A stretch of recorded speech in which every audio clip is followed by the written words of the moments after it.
ಎಲ್ಲರಿಗೂ ವೀರು ಕನ್ನಡ ಯೂಟ್ಯೂಬ್ ಚಾನೆಲ್ಗೆ ಆತ್ಮೀಯವಾದ ಸ್ವಾಗತ. ನಾನು ನಿಮ್ಮ ವೀರು ಕನ್ನಡ ಸರ್. ನೋಡಿ, ಇವತ್ತಿನ ತರಗತಿಯಲ್ಲಿ ನಾನು ವೈದೇಹಿಯವರು ಬರೆದಿರ್ತಕ್ಕಂತಹ ಅಸ್ಪೃಶ್ಯರು ಎಂಬಂತಹ ಕಾದಂಬರಿಯ ಭಾಗ 2ರ ಬಗ್ಗೆ ನಾನು ಚರ್ಚೆಯನ್ನ ಮಾಡ್ತಾ ಇದ್ದೇನೆ.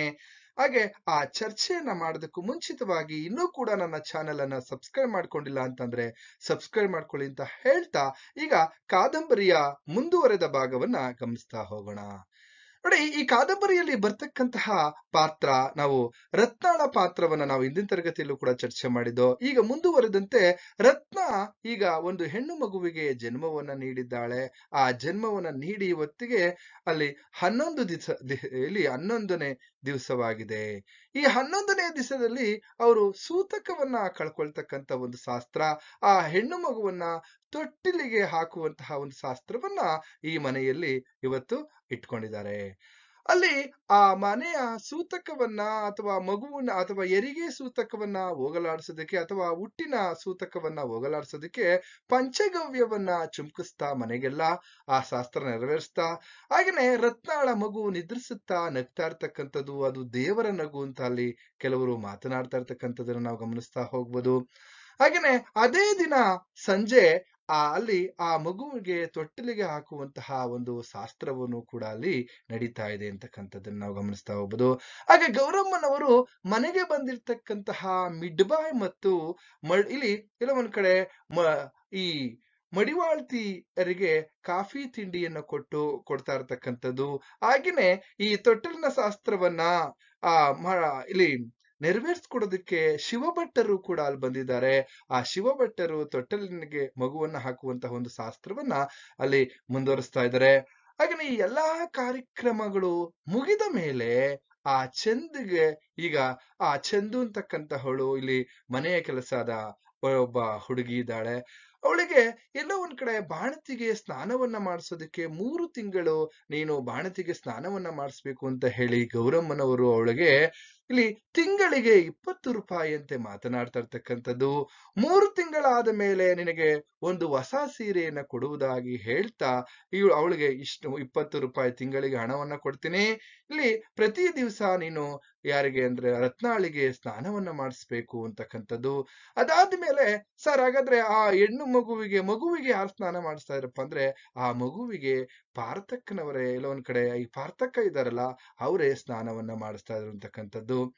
ಹಾಗಾದ್ರೆ ಇದೆಲ್ಲ ಆದ ನಂತರ ಇಲ್ಲಿ ಭಾಸ್ಕರ ಹುಟ್ಟಿದ 4ನೇ ವರ್ಷಕ್ಕೆ ಪಾರ್ಥಕ್ಕನ ಗಂಡ ತೀರ್ಕೊಂಡ್ರು ಅಂತಕ್ಕಂಥದ್ದು.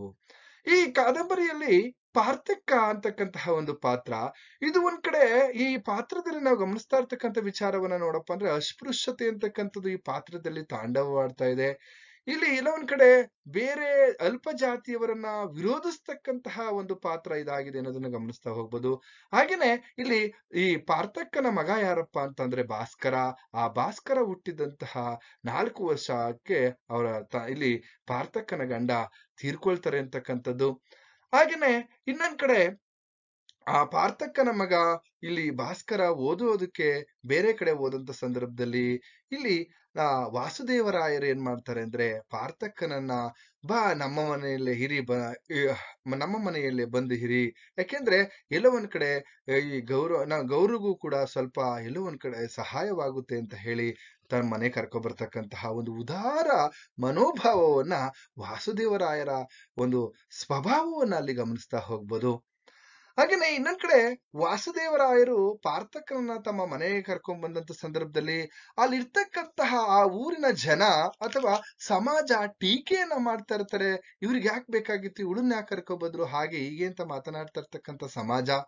ಅದಾದ್ಮೇಲೆ ಅಲ್ಲಿ ಅವರ ಮನೆಯ ಹಿತ್ತಲಿನಲ್ಲಿಯೇ ಇಲ್ಲಿ ಹಲಸಿನ ಮರ, ಅದು ಎಲ್ಲೋ ಒಂದ್ ಕಡೆ ಆ ಹಲಸಿನ ಮರದ ಎಲೆಗಿಂತ ಎಲ್ಲೋ ಒಂದ್ ಕಡೆ ಹಣ್ಣುಗಳೇ ಜಾಸ್ತಿ ಬಿಟ್ಟಿರ್ತಕ್ಕಂಥದ್ದು, ಆ ಹಲಸಿನಕಾಯಿಗಳೇ ಜಾಸ್ತಿ ಬಿಟ್ಟಿರ್ತಕ್ಕಂಥದ್ದು. ಇಲ್ಲಿ ಗೌರಮ್ಮನವರು ಹೀಗೆ ಮುಂಚಿನಂತೆ ಒಂದ್ ಕಡೆ ಆ ಶೂದ್ರರ ಬಗ್ಗೆ ಮಾತನಾಡ್ತಾ ಇದ್ದಾರೆ ಅಥವಾ ಕೆಳಜಾತಿಯವರ ಬಗ್ಗೆ ಮಾತನಾಡ್ತಾ ಇದ್ದಾರೆ. ಈಗ ಮುಂಚಿನಂತೆ ಶೂದ್ರರು ಯಾವುದೇ ಕೆಲಸಕ್ಕೂ ಬರೋದಿಲ್ಲ ಮನೆ ಮುಂದೆ. ಅವರು ಈಗ ಅವರಿಗೂ ಈಗ ದೊಡ್ಡಸ್ತಿಕೆ ಬಂದಿದೆ, ಅವ್ರಿಗಿರ್ತಕ್ಕಂತಹ ದೊಡ್ಡಸ್ತಿಕೆ ನಮಗೆ ಇಲ್ಲ ಅಂತ ಹೇಳಿ ಆ ಸದಿಯ ಅಂತಕ್ಕಂತಹ ಒಬ್ಬ ವ್ಯಕ್ತಿ ಹಿಂದೆ ಅವ್ರ ಮನೆ ಕೆಲ್ಸಕ್ಕೆ ಬರ್ತಾ ಇದ್ದ. ಅವನು ಈಗ ಹೇಗೆಲ್ಲ ಬದಲಾಗಿದ್ದೇನೆ ಅನ್ನೋದನ್ನ ಅವ್ರು ಹೇಳ್ತಾ ಇದ್ರೆ, ಮೊನ್ನೆ ನಮ್ಮ ಹಿತ್ತಲಿನಲ್ಲಿ ಕೆಲಸ ಮಾಡ್ತಾ ಇರ್ತಕ್ಕಂತಹ ಸದಿಯ ಈಗ ನೋಡಿದರೆ ತನ್ನ ಎರಡೂ ಬೆರಳುಗಳಿಗೂ ಉಂಗುರವನ್ನ ಹಾಕೊಂಡು ಅವನು ತಲೆಗೆ ಎಣ್ಣೆಯನ್ನ ಹಾಕೊಂಡು ಹಾಗೇನೆ ಮೇಲ್ ಕ್ರಾಪ್ ಮಾಡಿ ಇಲ್ಲಿ ಊರಿನಲ್ಲಿ ಇದ್ದಂತಹ ಶೂದ್ರರ ಒಂದು ಬದಲಾವಣೆಯನ್ನ ಆ ಗೌರಮ್ಮನವರ ಮಾತಿನಲ್ಲೇ ನಾವಿಲ್ಲಿ ಗಮನಿಸ್ತಾ ಹೋಗ್ಬೋದು. ಅದಾದ ಮೇಲೆ ಇಲ್ಲಿ ಮಂಜ ಅಂತಕ್ಕಂತಹ ಒಂದು ಪಾತ್ರ ಬಂದೋಗುತ್ತೆ. ಈ ಮಂಜ ಗೌರಮ್ಮನವರ ಮನೆ ಕೆಲಸ ಮತ್ತೆ ಹೊಲದ ಕೆಲಸ ಎಲ್ಲವನ್ನು ಕೂಡ ಮಾಡ್ತಾ ಇರ್ತಕ್ಕಂಥದ್ದು. ಈ ಈ ಕೆಲಸದ ಆಳು ಅಂತಾನು ಕೂಡ ನಾವು ಗಮನಿಸ್ತಾ ಹೋಗ್ಬೋದು. ಒಂದ್ ಕಡೆ ಈ ಮಂಜ ಎಂತಹ ಒಳ್ಳೆ ಸ್ವಭಾವದವನಪ್ಪ ಅಂದ್ರೆ, ಹೇಳಿದ ಕೆಲಸವನ್ನ ಮಾಡ್ತಕ್ಕಂಥವನು, ಉಪಕಾರವನ್ನ ಮರೆಯದೆ ಇರ್ತಕ್ಕಂತಹ ಒಬ್ಬ ವ್ಯಕ್ತಿ ಯಾರಪ್ಪ ಅಂತಂದ್ರೆ ಇಲ್ಲಿ, ಯಾಕೆಂದ್ರೆ ಗೌರಮ್ಮನವರೇ ಹೇಳ್ತಕ್ಕಂಥದ್ದು ಅವನ ಬಗ್ಗೆ, ಅಂದ್ರೆ ಈ ನಾವು ಮಾಡಿರ್ತಕ್ಕಂಥ ಉಪಕಾರವನ್ನ ಮರೆಯೋದಿಲ್ಲ ಅಂತಹ ವ್ಯಕ್ತಿ ಮಂಜ ಅಂತಕ್ಕಂಥದ್ದು. ಹಾಗೇನೆ ಅವನು ಘಟ್ಟಕ್ಕೆ ಒಂದ್ ಕಡೆ ಕೆಲ್ಸಕ್ಕೆ ಹೋಗಿರ್ತಾನೆ. ಅಲ್ಲಿನ ಚಳಿ ತಡೆಯಲಾರದರೆ ಅವನು ಊರಿನಲ್ಲೇ ಸಣ್ಣ ಪುಟ್ಟ ಕೆಲಸವನ್ನ ಮಾಡ್ತಾ ಅವನು ಜೀವನವನ್ನ ಸಾಗಿಸ್ತಾ ಇರ್ತಾನೆ ಅಂತಕ್ಕಂಥದ್ದು. ಅದಾದ್ಮೇಲೆ ರುಕ್ಕು ಅಂತಕ್ಕಂತಹ ಒಂದು ಪಾತ್ರ ಬಂದು ಹೋಗುತ್ತೆ. ಈ ರುಕ್ಕು ಕೂಡ ಇಲ್ಲಿ ಗೌರಮ್ಮ ಮತ್ತು ವಾಸುದೇವರಾಯರ ಮನೆಯಲ್ಲಿ ಕೆಲಸವನ್ನ ಮಾಡ್ತಕ್ಕಂಥದ್ದು, ಪಾತ್ರೆಯನ್ನ ತೊಳಿತಕ್ಕಂಥದ್ದು, ಈ ತರದ ಕೆಲಸವನ್ನ ಮಾಡ್ತಾ ಇರ್ತಾಳೆ. ಹಾಗೇನೆ ಒಂದು ದಿನ ಅರ್ಧ ಮಾರು ಹಲಸಿನ ಕಾಯಿಯನ್ನ ಕುಯ್ದು ಹಾಕುತ್ತಾಳೆ. ಆದರೆ ಅವನ್ನ ಪಾರ್ಥಕ್ಕ, ನೀನು ಹಲಸಿನ ತೊಳೆಯನ್ನ ಮಾತ್ರ ಮುಟ್ಟಬಾರದು ಅಂತ ಮುಟ್ಟಬಾರದು, ನೀನೇನಾದ್ರೂ ಹಲಸಿನ ತೊಳೆಯನ್ನ ಮುಟ್ಬಿಟ್ರೆ ಅವು ಮೈಲಿಗೆ ಆಗ್ಬಿಡ್ತವೆ ಅಂತ ಪಾರ್ಥಕ್ಕ ಹೇಳ್ದಂತ ಸಂದರ್ಭದಲ್ಲಿ, ಆಗ ರುಕ್ಕು ಹೇಳ್ತಾಳೆ, ಹಲಸಿನಕಾಯಿಯನ್ನ ಕತ್ತರಿಸೋದಕ್ಕೆ ನಾನ್ ಬೇಕು, ಆದ್ರೆ ಅವಾಗ ಮೈಲಿಗೆ ಆಗ್ಲಿಲ್ಲ, ಈಗ ತೊಳೆಯನ್ನ ಬಿಡಿಸಕ್ ಹೋದ್ರೆ ಮೈಲಿಗೆ ಆಗುತ್ತಲ್ಲ ಈ ಅಮ್ಮನಿಗೆ ಅಂತ ಹೇಳಿ, ಅದಕ್ಕೆ ನೀವು ಹಿಂಗ ಆಡೋದಕ್ಕೇನೆ ನಿಮ್ ಮಗ ಭಾಸ್ಕರ ಬೇರೆ ಜಾತಿಯವರನ್ನ ಮದುವೆಯಾಗಿ ಒಡೋಗಿರೋದು ಅಂತ ಒಂದ್ ರೀತಿಯಲ್ಲಿ ಬೈತಾ ಇರ್ತಾಳೆ ರುಕ್ಕು. ನೋಡಿ, ಈ ಪಾರ್ಥಕ್ಕನಿಗೆ ಎಲ್ಲೋ ಒಂದ್ ಕಡೆ ಆ ಜಾತಿ ನಿಂದನೆ ಮಾಡ್ತಕ್ಕಂತಹ ಒಂದು ಸ್ವಭಾವ ಇದೆಯಲ್ಲ, ಆ ತಲೆಮಾರೆ ಹಾಗೋ ಏನು ಗೊತ್ತಿಲ್ಲ, ಅವರು ಆ ರೀತಿ ನಿಂದಿಸ್ತಾ ಇದ್ರು, ಜಾತಿ ನಿಂದನೆಯನ್ನ ಮಾಡ್ತಾ ಇದ್ರು ಅನ್ನೋದನ್ನ ನಾವಿಲ್ಲಿ ಗಮನಿಸ್ತಾ ಹೋಗ್ಬೋದು ಈ ಸಾಲುಗಳಲ್ಲಿ. ಆದ್ರೆ ರುಕ್ಕು ಮಾತ್ರ ಮತ್ತೆ ನಿಮ್ ಮಗನೂ ಕೂಡ ಆ ಅಲ್ಪಜಾತಿಯವರನ್ನ ಮದುವೆ ಆಗಿರ್ತಕ್ಕಂಥದ್ದು, ಅದನ್ನ ಮರಿಬೇಡಿ ಅಂತ ಪದೇ ಪದೇ ಹೇಳ್ತಾ ಇರ್ತಾಳೆ. ಇದೆಲ್ಲ ಆದ್ಮೇಲೆ ನಂತರ ಪಾರ್ಥಕ್ಕ ಒಂದು ಹಲಸಿನ ಒಂದು ತೊಳೆಗಳನ್ನ ಬಿಡಿಸ್ತಾ ಸುತ್ತ ಮಕ್ಕಳನ್ನ ಕೂರಿಸ್ಕೊಂಡು ಆ ಹುಣ್ಣಿಮೆಯ ರಾತ್ರಿ ಅಂಕದ ಕಟ್ಟೆಯ ಭೂತದ ಬಗ್ಗೆ ಮಕ್ಕಳಿಗೆ ಕಥೆಯನ್ನ ಹೇಳ್ತಕ್ಕಂಥದ್ದು.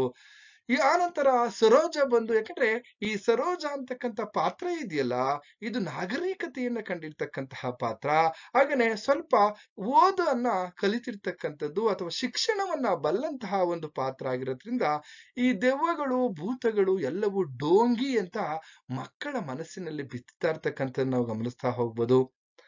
ನಂತರ ಹಾಗೆ ಮಾತನಾಡ್ತಾ ಇರ್ತಕ್ಕಂಥ ಸಂದರ್ಭದಲ್ಲಿ ಈ ಮನೆಯಲ್ಲಿ ಮುಂದೆ ಭಾಗದಲ್ಲಿ ಅವ್ರ ಪಾಡಿಗೆ ಅವ್ರು ಮಾತಾಡ್ತಕ್ಕಂಥ ಸಂದರ್ಭದಲ್ಲಿ ಒಬ್ಬಳು ತೋಟಿ ತಲೆಯ ಮೇಲೆ ಮಲದ ಒಂದು ಬಾಂಡಲಿಯನ್ನ ಇಟ್ಕೊಂಡು ಹೋಗ್ತಿರ್ತಾಳೆ.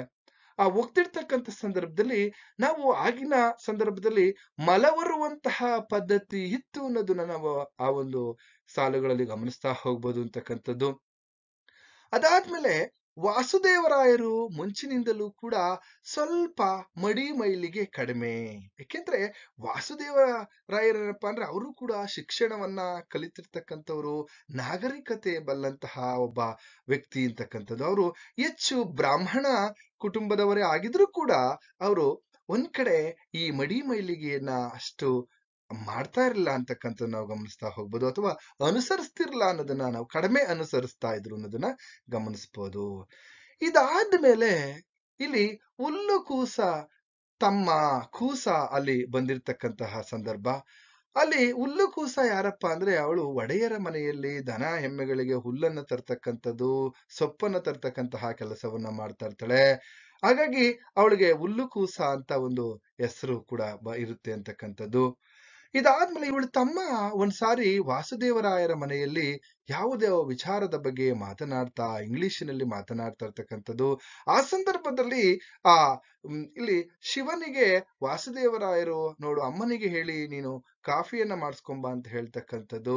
ಆಗ ಶಿವ ತಾಯಿಗೆ ಹೇಳಿ ಅಂದ್ರೆ ಗೌರಮ್ಮನವರಿಗೆ ಹೇಳಿ ಅವಳು ಏನ್ ಮಾಡ್ತಾನಪ್ಪ ಅಂದ್ರೆ ಕಾಫಿಯನ್ನ ಮಾಡಿಸ್ಕೊಂಡ್ ಬರ್ತಕ್ಕಂಥದ್ದು. ಆಗ ಗೌರಮ್ಮನವರು ಆ ಗೌರಮ್ಮನವರಲ್ಲೂ ಕೂಡ ಒಂದು ಜಾತಿ ಬಗ್ಗೆ ಆಗಿರ್ಬೋದು, ಅಸ್ಪೃಶ್ಯತೆಯ ಬಗ್ಗೆ ಯಾವ ರೀತಿ ಇತ್ತಪ್ಪ ಅಂದ್ರೆ, ಈ ಕಾಫಿ ಲೋಟವನ್ನ ನೀನು ಆ ಮೇಜಿನ ಮೇಲೆ ಇಟ್ಟು ಬಂದ್ಬಿಡು, ದೂರ ಮುಟ್ಟಿ ಕೊಡಬೇಡ ಅಂತ ಆ ಮಗನಿಗೆ ಎಲ್ಲೋ ಒಂದ್ ಕಡೆ ಆ ಒಂದು ಮೈಲಿಗೆ ಅಥವಾ ಎಲ್ಲೋ ಒಂದ್ ಕಡೆ ಅಸ್ಪೃಶ್ಯತೆಯ ಒಂದು ವಿಚಾರವನ್ನ ಬಿತ್ತತಕ್ಕಂತ ಒಂದು ಕೆಲಸವನ್ನ ನಾವು ಗಮನಿಸ್ತಾ ಹೋಗ್ಬೋದು. ಆದ್ರೆ ಇವನ್ನೆಲ್ಲ ಹೇಳ್ತಾ ಇರ್ತಕ್ಕಂಥ ಸಂದರ್ಭದಲ್ಲಿ ಗೌರಮ್ಮ ಹೇಳ್ತಾ ಇರ್ತಕ್ಕಂಥದ್ದು. ಅದಾದ್ಮೇಲೆ ನಾವಿಲ್ಲಿ ಇನ್ನು ಮುಂದುವರೆದಂತೆ ಶಿವು ಕಾಫಿಯನ್ನ ತಂದು ಅಲ್ಲಿ ಇಡ್ತಕ್ಕಂಥದ್ದು. ಅದಾದ್ಮೇಲೆ ಕಾಫಿಯನ್ನ ಕುಡ್ದಂತ ನಂತರ ಆ ಲೋಟವನ್ನ ಕೈಯಲ್ಲಿ ಎತ್ಕೊಂಡು ಹೋಗ್ತಾ ಇರ್ತಕ್ಕಂಥ ಸಂದರ್ಭದಲ್ಲಿ ಆ ಗೌರಮ್ಮನವರು ಹೇಳ್ತಾರೆ, ನಿನ್ಗೇನ್ ಬುದ್ಧಿಗಿದ್ದೇನೋ, ಹೋಗಿ ಆ ಲೋಟವನ್ನ ಹೋಗಿ ಆ ಬಾವಿ ಕಟ್ಟೆಯ ಮೇಲೆ ಪಾತ್ರೆ ತೊಳಿತೀವಲ್ಲ ಅಲ್ಲಿ ಇಟ್ಟು ಬಾ, ಆ ಬಾವಿ ಕಟ್ಟೆಯ ಮೇಲೆ ಅಂತ ಕಳಿಸ್ತಕ್ಕಂಥದ್ದು. ಆಗ ಇಟ್ಟು ಸುಮ್ನೆ ಬರೋ ಹಾಗಿಲ್ಲ, ನೀನು ತಲೆಗೆ ಸ್ನಾನವನ್ನ ಮಾಡಿ ಒಳಗಡೆ ಬರ್ಬೇಕು ಅಂತಕ್ಕಂಥದ್ದು ಇದೆಯಲ್ಲ ನೋಡಿ, ಯಾವ ರೀತಿ ಮೈಲಿಗೆ ಅಂತಕ್ಕಂಥದ್ದು, ಮಡಿ ಅಂತಕ್ಕಂಥದ್ದು ಎಷ್ಟರ ಮಟ್ಟಿಗೆ ಆ ಬ್ರಾಹ್ಮಣ ಕುಟುಂಬದಲ್ಲಿ ಒಂದು ತಾಂಡವವಾಡ್ತಾ ಇತ್ತು ಅಥವಾ ಮಡುಗಟ್ಟಿತ್ತು ಅಂತಕ್ಕಂಥದ್ದು ನಾವಿಲ್ಲಿ ಗಮನಿಸ್ತಾ ಹೋಗ್ಬೋದು. ಅಥವಾ ಮುಟ್ಟುವಿಕೆ ಅಂತಕ್ಕಂತಹದ್ದು ಒಂದ್ ರೀತಿಯಲ್ಲಿ ಅವ್ರು ಯಾವ ರೀತಿ ಇತ್ತು ಅನ್ನೋದನ್ನ ನಾವು ಗಮನಿಸ್ತಾ ಹೋಗ್ಬೋದು. ಇಲ್ಲಿ ಹಾಗಾದ್ರೆ ಇಷ್ಟೆಲ್ಲ ಆದ್ಮೇಲೆ ಕೊನೆಗೆ ಆ ರುಕ್ಕು ಹತ್ರ ಲೋಟವನ್ನ ತೆಗೆದುಕೊಟ್ಟು ಈ ಲೋಟವನ್ನ ತೊಳಿ ಅಂತ ಹೇಳಿದಂತ ಸಂದರ್ಭದಲ್ಲಿ ಶಿವು ಹೇಳ್ತಾನೆ, ಆಗ ಅವಳು ನಿರಾಕರಿಸ್ತಾಳೆ, ನಾನ್ ತೊಳೆಯೋದಿಲ್ಲ ಅಂತ. ಈಗ ಇದಾದ್ಮೇಲೆ ಆ ಕೂಸ ಏನ್ ಮಾಡ್ತಾನೆ, ಇಂಗ್ಲಿಷ್ ಭಾಷೆಯಲ್ಲಿ ಮಾತನಾಡ್ತಾ ಇರ್ತಕ್ಕಂಥದ್ದು, ಅವನು ಕೂಡ ಒಂದು ಕೆಲಸದಲ್ಲಿ ಇರ್ತಾನೆ. ಹಾಗಾಗಿ ಆ ಲೋಟವನ್ನ ತೊಳೆಯೋದಕ್ಕೆ ನಿರಾಕರಿಸಿದಂತ ಸಂದರ್ಭದಲ್ಲಿ ಆಗ ಇಲ್ಲಿ ರುಕ್ಕುವನ್ನ ಕುರಿತು ಆ ಗೌರಮ್ನವ್ರು ಹೇಳ್ತಾರೆ, ನಾವೇ ನಿನ್ನ ಒಳಗಡೆ ಸೇರಿಸ್ಕೊಳಲ್ಲ, ನೀನು ಅದಕ್ಕಿಂತನೂ ಕೂಡ ಅವ್ರು ಕುಡಿರ್ತಕ್ಕಂಥ ಲೋಟವನ್ನು ತೊಳೆಯೋದಿಲ್ವಲ್ಲ ಅಂತ ಒಂದ್ ರೀತಿ ಮಾತನಾಡ್ತಕ್ಕಂಥದ್ದು. ಇದೆಲ್ಲ ಆದ್ಮೇಲೆ ನೋಡಿ, ಒಂದು ಸ್ಥಾನವನ್ನ ಪಡ್ಕೊಂಡ್ರೆ, ಒಂದು ಸ್ಥಾನವನ್ನ ಪಡ್ಕೊಂಡು ಬಂದ್ರೆ ಕೂಡುವ ಈ ಸ್ಥಾನವಂತ ಅಥವಾ ಆ ಕೂಸನಿಗೆ ಹೆಚ್ಚು ಮರ್ಯಾದೆಯನ್ನ ಕೊಡ್ತಾ ಇರ್ತಕ್ಕಂಥದ್ದನ್ನ ನಾವು ಗಮನಿಸ್ತಾ ಹೋಗ್ಬೋದು. ಯಾರು ಇಲ್ಲಿ ವಾಸುದೇವರಾಯರು. ಹಾಗೇನೆ ತನ್ನಷ್ಟಕ್ಕೆ ತಾನು ಒಂದು ಮರ್ಯಾದೆ ಉಟ್ಕೊಳ್ಳುತ್ತೆ. ಮನುಷ್ಯನಿಗೆ ಒಂದು ಸ್ಥಾನ ಇದ್ರೆ, ಒಂದು ಉನ್ನತ ಸ್ಥಾನದಲ್ಲಿ ಒಬ್ಬ ಮನುಷ್ಯ ಇದ್ರೆ ಅವನು ಯಾವುದೇ ಜಾತಿಯಾಗಿರ್ಲಿ, ಜಾತಿ ಪ್ರಶ್ನೆ ಬರೋದಿಲ್ಲ ಅಂತಕ್ಕಂಥದ್ದು. ಆಗ ವಾಸುದೇವರಾಯರು ಹೇಳ್ತಾರೆ, ನೋಡಿ, ಜಾತಿ ಇದೆಲ್ಲವೂ ಕೂಡ ಮನುಷ್ಯ ಸೃಷ್ಟಿ ಮಾಡ್ಕೊಂಡಿರ್ತಕ್ಕಂಥದ್ದು. ಮನುಷ್ಯನನ್ನ ಗುರುತಿಸುವುದೇ ನೀತಿ ನಡತೆಯಿಂದ, ಸ್ಥಾನಮಾನದಿಂದ, ಹುಟ್ಟಿನಿಂದಲ್ಲ ಅಂತಕ್ಕಂತಹ ಮಾತನ್ನ ಗೌರಮ್ಮನಿಗೆ ವ್ಯಕ್ತಿತ್ವದ ಬಗ್ಗೆ, ವ್ಯಕ್ತಿಯ ಬಗ್ಗೆ ತಿಳಿಸ್ತಕ್ಕಂತಹ ಒಂದು ವಿಚಾರವನ್ನ ನಾವಿಲ್ಲಿ ವಾಸುದೇವರಾಯರ ಪಾತ್ರದಲ್ಲಿ ನಾವಿಲ್ಲಿ ಗಮನಿಸ್ತಾ ಹೋಗ್ಬೋದು.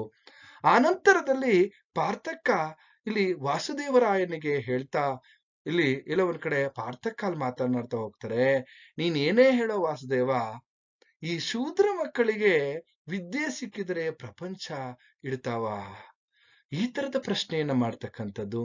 ಆಗ ವಾಸುದೇವರಾಯರು ಹೇಳ್ತಾರೆ, ಪಾರ್ಥಕ್ಕ, ನೀವು ಹಾಗೆ ಹೇಳುವುದು ತಪ್ಪು. ಹಾಗೆ ನೋಡಿದರೆ ನಿಮ್ಮ ಮಗ ಭಾಸ್ಕರ ಈಗ ನೀವು ಹೇಳುವಂತಹ ಅಲ್ಪ ಜಾತಿಯವಳ ಒಟ್ಟಿಗೆ ಸುಖವಾಗಿಲ್ವೇ? ಯಾಕೆ ಈ ಜಾತಿ ಜಾತಿ ಅಂತ ಈ ಜಾತಿ ನಿಂದನೆಯನ್ನ ಮಾಡ್ತೀರಾ? ಯಾಕೆ ಈ ಒಂದು ಅಸ್ಪೃಶ್ಯತೆ ನಿಮ್ಮ ಮನಸ್ಸಿನಲ್ಲಿದೆ? ಇದರಿಂದ ಹೊರಗಡೆ ಬನ್ನಿ ಅನ್ನುವಂತಹ ಮಾತನ್ನ ಹೇಳ್ತಕ್ಕಂಥದ್ದು. ಹೀಗೆ ಪಾರ್ಥಕ್ಕನಿಗಿರುವಂತಹ ಅಸ್ಪೃಶ್ಯತೆ ಆಗಿರ್ಬೋದು, ಜಾತಿ ವಿರೋಧಿ ಧೋರಣೆಗಳಾಗಿರ್ಬೋದು, ಇವನ್ನೆಲ್ಲವನ್ನ ಈ ಪಾರ್ಥಕ್ಕನ ಪಾತ್ರದಲ್ಲಿ ನಾವು ಗಮನಿಸ್ತಾ ಹೋಗ್ಬೋದು. ಇದಿಷ್ಟು ಭಾಗ 2ರ ವಿಚಾರ. ಅನಂತರ ಭಾಗ 3ರಲ್ಲಿ ಇನ್ನು ಸವಿಸ್ತಾರವಾಗಿ ಸುಲಲಿತವಾಗಿ ಅನೇಕ ವಿಚಾರಗಳನ್ನ ತಿಳಿಸ್ತೀನಿ ಅಂತ ಹೇಳ್ತಾ ಇಲ್ಲಿಗೆ ಈ ಭಾಗ 2ರ ವಿಚಾರವನ್ನ ಮುಗಿಸ್ತಾ ಇದ್ದೀನಿ. ಎಲ್ಲರಿಗೂ ಶುಭವಾಗ್ಲಿ.